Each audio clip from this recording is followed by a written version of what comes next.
Welcome to Calvary Church with Skip Heitzig. We're so glad you've joined us today.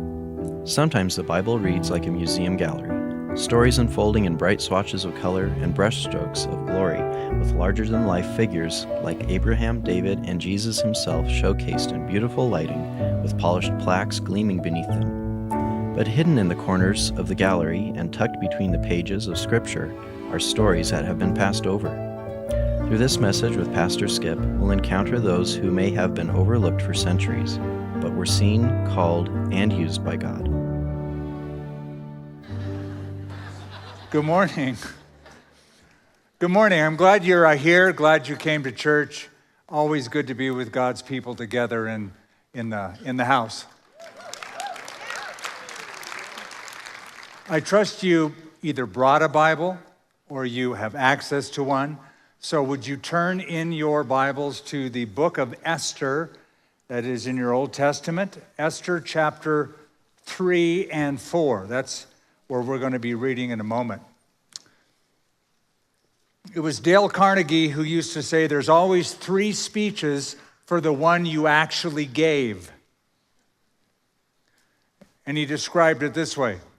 There's the speech you practice, there's the one you gave, and then there's the one you wish you gave. But sometimes all those 3 come together as one, where you actually give the speech you always wanted to give. And when that happens, it can change the world. There have been speeches that occurred, and when they occurred, when they were given, history changed. The Gettysburg Address, 1863, given by President Abraham Lincoln. The speech was only 2 minutes long. 77 years ago, our fathers brought forth on this continent a new nation conceived in liberty, dedicated to the proposition that all men are created equal. And he ended with the classic phrase, a government of the people, by the people, for the people. Life-changing speech. Then there was the speech given by President Roosevelt, FDR. He gave the speech to the joint sessions of Congress, December 8th, 1941, the day after Pearl Harbor was bombed by the Japanese forces. He began that speech yesterday, December 7th, 1941, a date which will live in infamy. By the end of that speech, it was clear that our involvement in World War II was sealed, changed the course of events. Another memorable speech was given by President Ronald Reagan, not here, but in Berlin, Germany, at the Brandenburg Gate. Behind him was the wall that separated East and West. And President Reagan gave that classic line, I know a lot of you know it. He said, "Whale." He said, "Mr. Gorbachev, tear down this wall." Everything was different after that speech. We could think of the speeches given by Winston Churchill to the Parliament and to his war cabinet when the Nazi incursion was at its height. Another memorable speech for New Mexicans was given by Robert Oppenheimer at Los Alamos Laboratory after the bomb had been developed, and he gave a charge to the scientific community to be responsible with the power they had unleashed. We want to look at a speech that was life-changing, given by a man named Mordecai. Mordecai the Jew, given in this book, the book of Esther. It changed the events of history. It saved the Jews from annihilation. Now, Mordecai is his name. We're going to discover. I'm giving you some background so we can just sort of jump right in. But the name Mordecai is not a Jewish name. Though he was Jewish, it is a Babylonian name, and it is related to the god worshipped in Babylon called Marduk. Listen to that again, Marduk, Mordecai. You can hear the similarities. But he was Jewish. He came from the tribe of Benjamin, and he was even related to Israel's first king, King Saul. That's Mordecai. Mordecai's great-grandfather had been taken into captivity by King Nebuchadnezzar back in 597 BC. So Mordecai grew up in captivity. Now the world is not under the Babylonians, but as we open the book of Esther, it's the Persians who are dominating the scene. Mordecai, the Jew, has an enemy by the name of Haman. And people are already queued up because they know the tradition. I'll explain that in a little bit. So Haman was an Agagite. He was the long-standing enemy of the Jewish people. He finds out that Mordecai is Jewish. He has a hatred and antipathy for not only Mordecai, but all the Jews. He wants to see them all destroyed. Now, I mentioned that Esther, no, I didn't mention, but not only is Mordecai Jewish, Esther, who is the queen by the time we get into the story, is also Jewish and related to Mordecai. She's the cousin of Mordecai. Mordecai and her are cousins. He's the older cousin. She is the younger cousin. Though she is Jewish, she is part of a harem, the harem of a pagan king. And as part of the harem, eventually she becomes the new queen. And if you know the story, you know that the previous queen was a gal by the name of Vashti. And the reason she is now not the queen is because one day her husband, Ahasuerus, the king, calls for her to come. She refuses to come. He solves the problem by kicking her off the throne. And eventually a new queen is put on the throne by the name of Esther. The story unfolds like a movie script, and I mean that quite literally. Like a classic movie script where you have the setup, a conflict, a confrontation, and a resolve. So we have the setup. I've given you the background. We then have a conflict between Haman and Mordecai. There is a confrontation that takes place. We're not going to read about that. That comes later. But then there is a resolve as the book comes to a close. The name Esther is, though she is Jewish, also not a Jewish name. It's a Persian name. It means star. If you speak the Spanish language, you're familiar with the term estrella. It comes from the Persian word Esther or star. But it is Mordecai's speech that puts her into action. She may be the headliner. Esther might be the star of this movie. Her name's at the top of the book. But the real hero is Mordecai. And the lesson I want you to walk away with is the lesson of inspiration. Mordecai's life is that he had the ability to inspire. Now, let me ask you a question. Who do you inspire? Who do you inspire? Who is it in life that you can rouse to action, stimulate to do something more than that person is doing? Mordecai had the ability to inspire. Ralph Waldo Emerson once said, "Our chief want is someone who will inspire us to be what we know we could be." For Esther, that was her cousin Mordecai. Now, we're going to begin in chapter 3 in a moment, beginning in verse 13. But I would like to go through the story chronologically and kind of like a movie in 4 different scenes. Scene 1, Scene 2, Scene 3, Scene 4. The first scene, the opening scene for us, is a national tragedy. An edict has been signed. By the time we get into the book, an edict has been signed by the king, Ahasuerus, at the bequest of Haman the Agagite, to exterminate every single Jew in the entire Persian Empire. The king signs it. Verse 13 of Esther chapter 3. And the letters were sent by couriers, that is, copies of this extermination edict.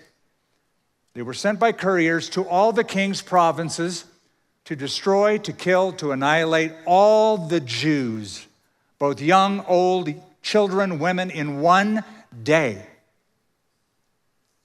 on the 13th day of the 12th month, that's March 7th, 473 BC, which is the month of Adar, and to plunder their possessions. A copy of the document was to be issued as law in every province, being published for all people, that they should be ready for that day. The couriers went out, hastened by the king's command, and the decree was proclaimed in Shushan, the citadel. Susa is the capital of Persia. The citadel is the palace. So the king, that's Ahasuerus, and Haman,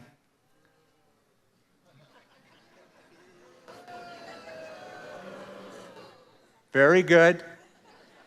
Got that out of your system?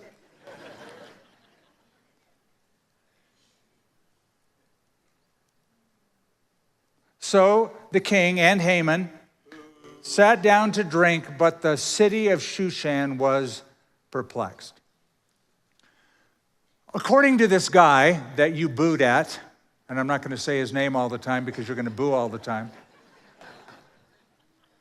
he saw that there was a problem in the empire, the Persian Empire. And to use the terminology of the Nazis, it was a Jewish problem. What do we do about the Jewish problem? And so he came up with his own final solution, an edict to be signed, a mass extermination.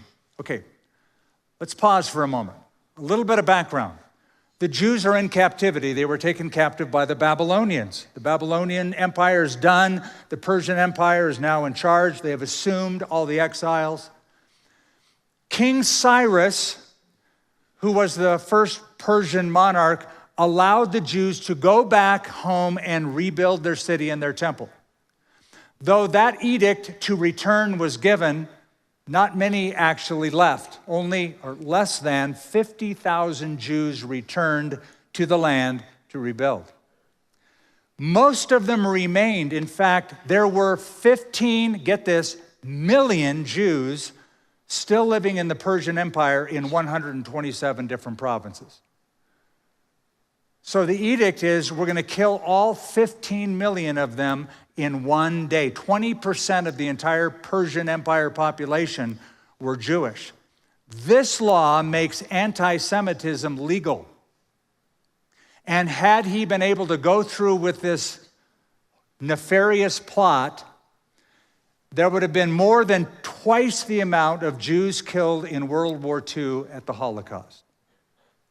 15 million. Well, Mordecai didn't know about this plot yet. Esther didn't know about it. She's hidden away in the palace. Mordecai wasn't there the day that they had this signed.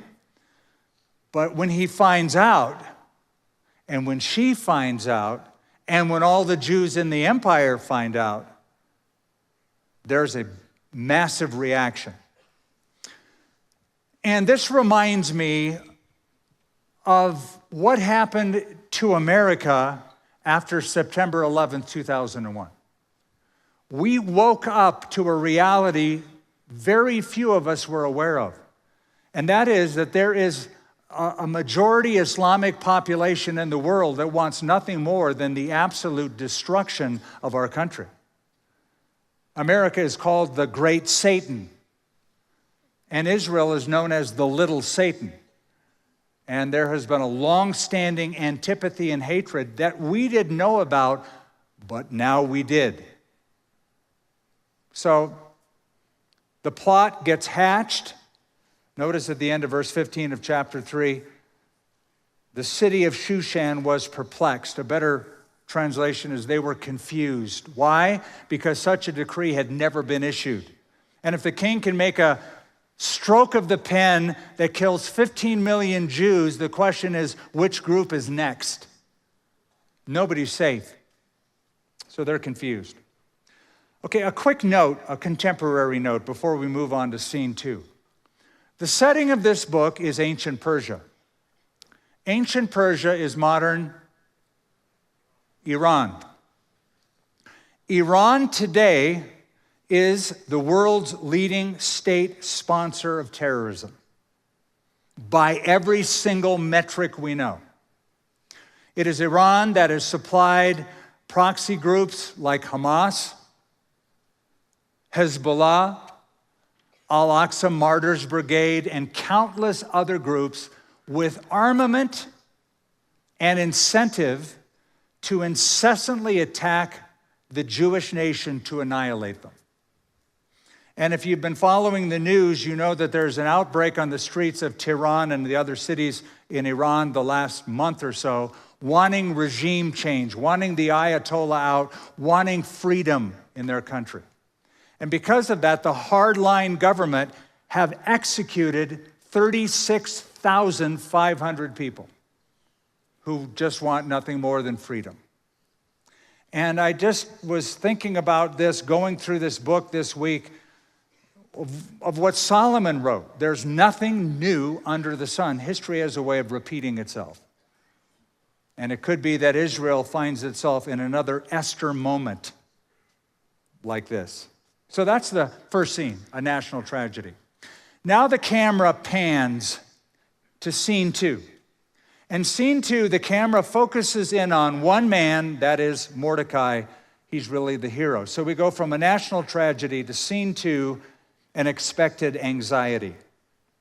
Look at chapter 4, verse 1. When Mordecai learned all that had happened, he tore his clothes and put on sackcloth and ashes and went out into the midst of the city. He cried out with a loud and bitter cry.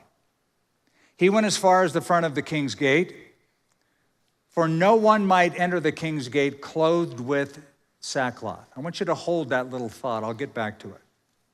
And in every province where the king's command and decree arrived, there was a great mourning among the Jews with fasting, weeping, and wailing, and many lay in sackcloth and ashes. So Mordecai now enters into a public, loud, visible, audible display of grief. Grief, sackcloth and ashes. We in the West, we don't get this emotion. You know, when somebody dies and people cry at funerals, it's remarkable how if somebody holds it together and doesn't weep, we applaud that. We say things like, oh, he is so strong. Strong? I mean, in the Middle East, you'd never get away with that. If you've ever seen on television a Middle East funeral where you have mobs of people clawing at the casket and yelling and throwing dust in the air, that's the reaction that is taking place. Well, he puts on sackcloth. Sackcloth is goat's hair. It's very rough. It's very uncomfortable. Think of a potato sack with 3 holes, 1 for the head, 2 for the arms. You wear that over, it itches. And then there are ashes that are applied, that added to the look, make a person appear ghastly, ghostly, unclean, grimy, purposely distressed. So these are all symbols of debasement, mourning to show intense, deep grief. He enters into that kind of grief. Now, on one hand, I get it. Who wouldn't mourn knowing that many people are slated for death on one day? But for Mordecai, he may be feeling responsible. We haven't read it, but early on in the book, he makes no attempt to hide the fact that he is Jewish. He sort of advertises that he is Jewish. And this antagonist, Haman, that he is working with in the workplace, you don't have to say boo every time that name is mentioned. But because he hates Mordecai so much and therefore wants to kill all of the Jews, maybe Mordecai feels a sense of personal culpability and responsibility. And then in verse 3, this deep sorrow spreads through all the land, so Jews everywhere are in grief. By the way, have you noticed how grief, national grief, a national tragedy, brings people together?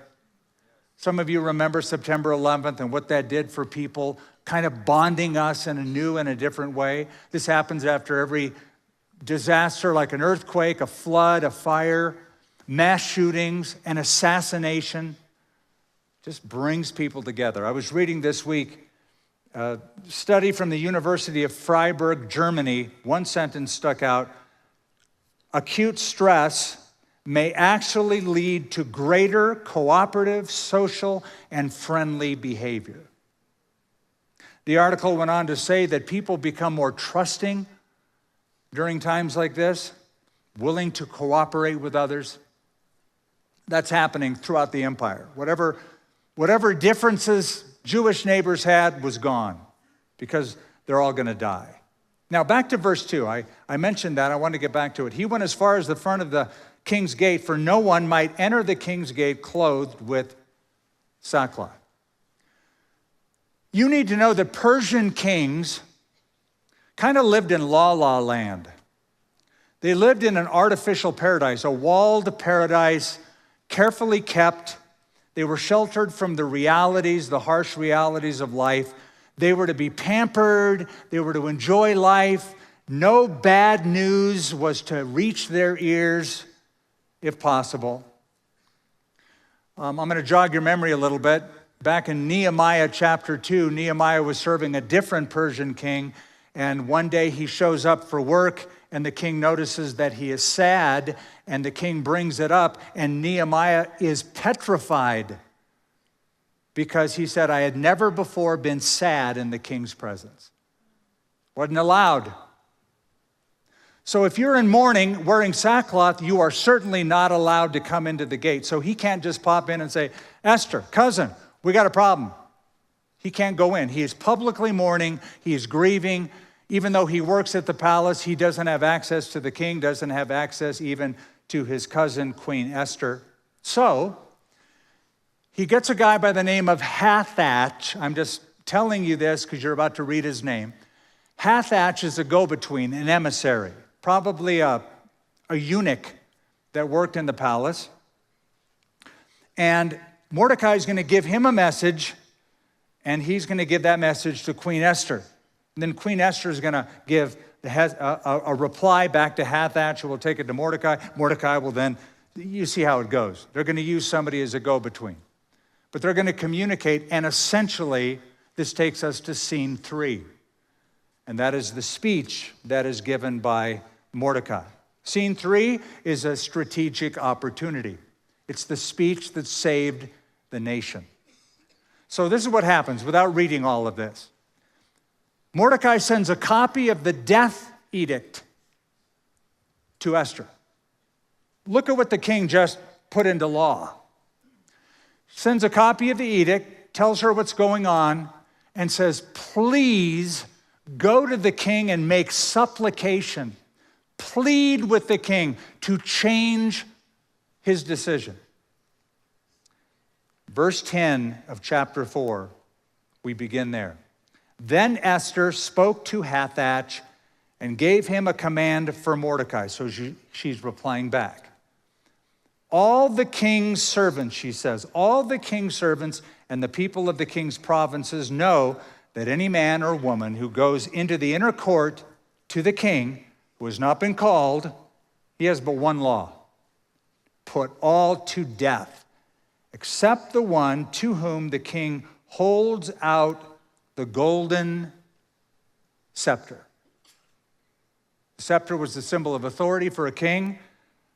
An outstretched scepter means you are accepted into my presence, that he may live. But notice she says, yet I myself have not been called to go to the king these 30 days. So they told Mordecai Esther's words. Mordecai told them to answer Esther. Very short speech, but look at it. Do not think in your heart that you will escape in the king's palace any more than all the other Jews. For if you remain completely silent at this time, relief and deliverance will arise for the Jews from another place, but you and your father's house will perish. Yet who knows whether you have come to the kingdom for such a time as this? That is a speech for the history books. That is the pivotal moment of the entire book of Esther. It's a rallying call. It's the watershed moment. It's the turning point. This is like This is like Patrick Henry's 1775 speech, "Give me liberty or give me death." Or Ronald Reagan at the Brandenburg Gate, or Lincoln's Gettysburg Address, or Churchill. I mentioned Winston Churchill at the beginning. I'm going to go back to that. In 1940, Winston Churchill entered a meeting with his war cabinet, addressed them in the parliament. France had just fallen to the Nazis. England was next. It was England's darkest hour. He knew it, they knew it. But he said in his speech these words, "Let us therefore brace ourselves to our duties and so bear ourselves that if the British Empire and its Commonwealth last for 1,000 years, men will still say this was their finest hour." Darkest hour, finest hour. It's either one or the other. In our darkest hour, this could be our finest hour. This is Mordecai saying to Esther, "Esther, this could be your finest hour. This could be the whole reason you are where you are. Sweetheart, you're not here by accident. You're here by appointment, divine appointment." But she brings up a problem. She goes, "I can't just waltz into the courtroom and go, 'Honey, let me talk about something.'" She knew Persian protocol. She knew that the king is so protected that unless he invites you in, asks you to come, initiates a conversation, you could lose your head. And she mentions something here. She says, look at the end of verse 11. "Yet I myself have not been called to go into the king these 30 days. I haven't seen him for a month. I don't know why. It doesn't tell us why. I don't know if she thinks I'm ugly now or what am I, chopped liver? But I haven't seen him for a month. For me to come in is so risky." Now, she's also thinking the fact that the previous queen was excommunicated from her position simply because she didn't come when he called. If she comes in when he didn't call, same thing could happen. And by the way, there were probably people in the court who were hoping that Queen Esther would go because they were loyalists to the previous queen. All that intrigue must have been happening. Okay, I want you to look again at verse 13 and 14 because that really is the heart, in my opinion, the heart of the entire book of Esther and the speech that he gives. Mordecai told them to answer Esther, "Do not think in your heart you will escape in the king's palace any more than all the other Jews." Stop there. Mordecai reminds his cousin of three important truths. Truth number one, your position will not guarantee your protection. Just because you're queen, you're still a Jew. And Haman will not rest till every last Jew is dead. So your position will not guarantee your protection. Second truth, your silence won't prevent our deliverance. Look at the next phrase.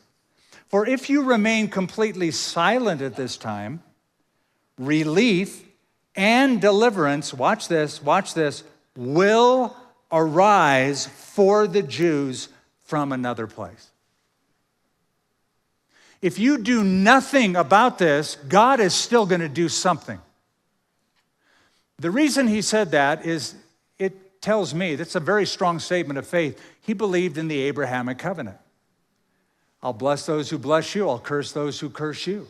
I'm going to preserve, God would say, I'm going to preserve the Jewish people because I have plans to do something through them and with them. So for him to say, you may do nothing, but God is going to do something, that's that second point. Your silence won't prevent our deliverance. Just a personal note on that.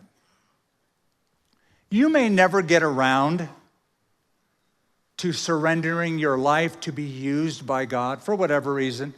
You're busy, you've got a job, you've got a schedule. You never really get around to getting involved in some kind of ministry work, some kind of way to contribute to the kingdom of God. It could be your schedule. It could be that you've just grown apathetic. It could be that you tried that in the past, but the group you were with or church you were with failed to meet your expectations. You've turned bitter. You're done. I'm going to show up. I'll listen, but I'm done. Here's what you need to know. God will do his work with you or without you. You'll just lose out on the opportunity to be a part of it. He's going to do it. He'll just use somebody else who will say, here I am, send me. While you're over in the corner twiddling your thumbs going, I'm not going to get involved. Okay, he'll do his work. His kingdom will go on. I will build my church. But he could use you. Could use you. So your position won't guarantee your protection. Your silence won't prevent our deliverance. Here's the third truth that he reminds her of. Your prominence is God's providence. Your prominence as queen of this nation is providential. Your prominence is God's providence. Esther, if you ever wondered why would God allow me, a Jewish girl, to be part of a pagan harem, you're about to find out why. God allowed this to happen for a specific reason. All things work together for good to those who love God and are the called according to his purpose. So if you're looking for a purpose to be on the throne, to be queen of the nation, this is it. I've told you many times, the two most significant days of your life, number one, the day you were born. Number two, the day you discover what you're born for. When you enter into purpose, it's a significant day. A lot of Christians just go, yeah, I don't know, I hate my job. I don't know why. I'm in sales. I hate what I do. Why would God let me be here? Hold that thought. Maybe that he'll graduate you to another job. It might be that you'll find your purpose in that horrible place for such a time as this. I'm reminded of Joseph, sold as a slave by his brothers into Egypt, suffered at the hands of Potiphar, Potiphar's wife, thrown in Pharaoh's prison, but elevated to become prime minister. His brothers find out Joseph is the prime minister, second in charge of the earth. Now he knows that we're his brothers. He's going to kill us. And that classic phrase in Genesis 50, but as for me, Joseph says to them, you meant evil against me. God meant it for good in order to bring it about as it is this day to save many people alive. Esther is going to save many people alive because of the speech that inspired it. By the way, I haven't even gotten to this part yet. Did you know the name of God is not mentioned even once in the book of Esther? There's no mention of God, which has absolutely aggravated some Bible commentators. In fact, Martin Luther said that he wished the book of Esther had never been written. How can you have a book of the Bible that doesn't even mention God? To me, that's the beauty of the book. God isn't always overt. He's not always miraculous. He's not always audible. He's oftentimes, most often, in the shadows. In the shadows. Jesus said, the kingdom of God does not come by outward observation. It's a word you need to know called providence. You heard the term providence? You know what it literally means? It's two words put together, pro and video, or video, pro video. Video is to see, pro means before. It means literally to see beforehand. God sees all things beforehand, so he takes ordinary events and arranges ordinary events to effect an extraordinary outcome. That's providence. That's providence. Vashti was the queen. Esther is the next queen who happens to be a Jew. Now we know why she's in place. Ruth, remember the book of Ruth, the story of Ruth? She comes to Bethlehem. She needs a job. It just happened that Boaz was hiring. I just happened to go to a potluck one night and meet a girl named Lenya. I just happened to also at the same time have a friend who said, I'm moving to Albuquerque. And I'm thinking, okay. So I went and asked her to marry me and told him we'd like to come with you. Looking back, providence. Providence. So we have three scenes: a national tragedy. Scene 2, an expected anxiety. Scene 3, a strategic opportunity. Now we come to the final scene, scene 4, and that is an inspired bravery. Let's see what she does with this information. Verse 15, Esther told them to reply to Mordecai, go gather all the Jews who are present in Shushan and fast for me. Neither eat nor drink. Now it doesn't say they prayed and fasted, but if you knew you were going to die on a certain day, I'm going to guess you're going to pray and fast. Neither eat nor drink for 3 days, day or night. My maids and I will fast likewise, and so I will go to the king, which is, notice this, which is against the law. And if I perish, I perish. What a great answer. She's willing to risk it all. Remember, Esther is in a pampered environment. And she has been taught that she should focus on herself, focus on her beauty, take all these beauty treatments, which she did before she could even see the king to begin with. But because of Mordecai's words, that short little speech, it inspires in her a kind of a bravery where she's willing to lay her life down. If I perish, I perish. If I die, I die. I'm going to go into the palace. It's against the law. That sentry might tackle me. That spearman might thrust me through. But if I die, I die. It's a good way to live. Not carelessly, but knowing the truth, you are going to die, actually. But before that happens, what are you going to do until you die? So she goes for it, and she's thinking, this is going to be my finest hour. Esther believed it's better to die for a conviction than to live with a compromise. I've told you before that during the Civil War, in fact, at the height of the Civil War, when Lincoln was most burdened by what was happening in his country, it was a Sunday morning. President Lincoln walked from the White House with his aides to church, listened to a sermon, felt that the sermon was good. His aides asked him, did you think it was a good sermon? Lincoln was polite. I think the preacher had many fine points. I thought it was very logically put. I thought it was, all the boxes were checked. So they said, so you think it was a good sermon? He turned to his aide and very candidly said, no. I think the preacher failed because he did not ask of us something great. Lincoln wanted to be inspired to be asked to do something great.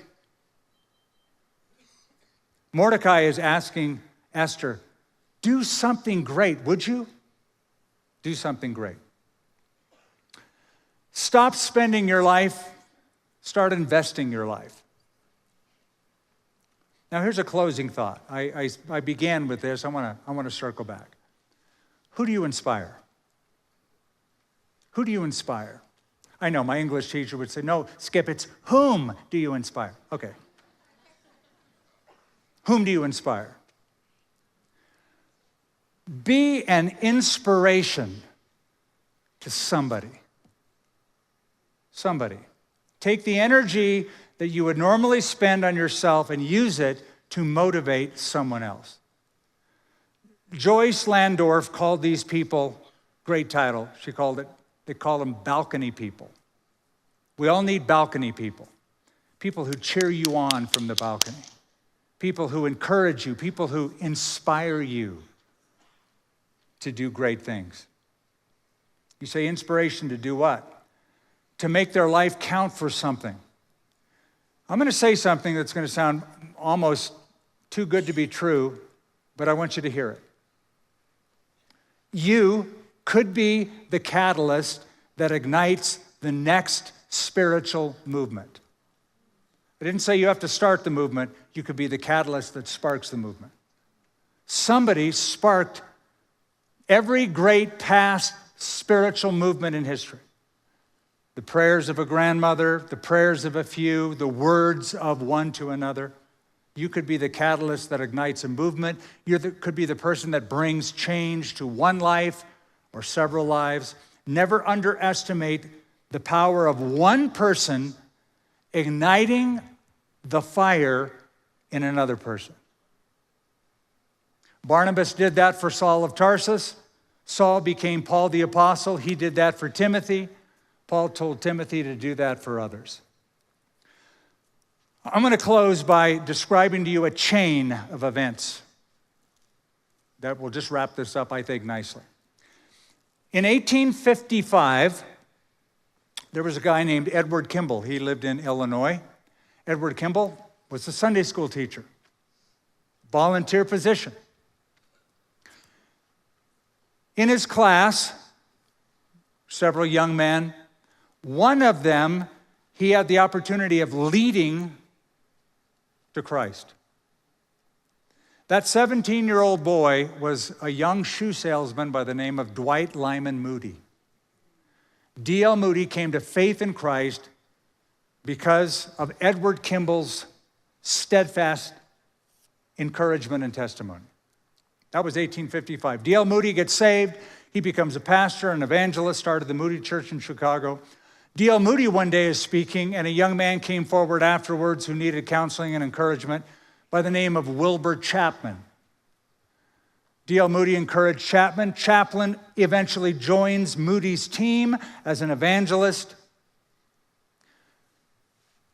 Wilbur Chapman decides to hire an ex-professional baseball player who had just become a Christian to join his team and get discipled. His name was Billy Sunday. Billy Sunday became a very noted evangelist. Billy Sunday went to Charlotte, North Carolina, and spoke to a group of Christian businessmen to encourage them to sponsor a series of crusades that could come through their town under the ministry of Mordecai Ham. That's the evangelist's name. They stepped up to the plate. They funded it. Mordecai Ham came to Charlotte, North Carolina, gave a series of meetings. One night at one of the altar calls, a young, tall, lanky man walked forward by the name of Billy Graham. And then to put a bow on it, in 1973, a young man was listening to Billy Graham on television named Skip Heitzig. And that was the speech that saved my life. You're part of that chain. The speech that saved a nation. The inspiration that motivated the action of a young lady to say, if I perish, I perish. I'm going to go for it. The world is yet to see what God can do through one person totally dedicated to Him. And it was young Moody who said, by God's grace, I will be that man. Be that man, be that woman, and inspire someone else to. Father, thank you for your plan. Thank you that you have included us in it. That in your providence, for such a time as this, in such a dark world with so many challenges, this is our golden opportunity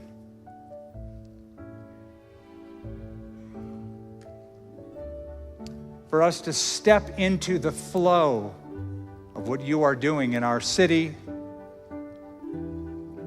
our state, our world,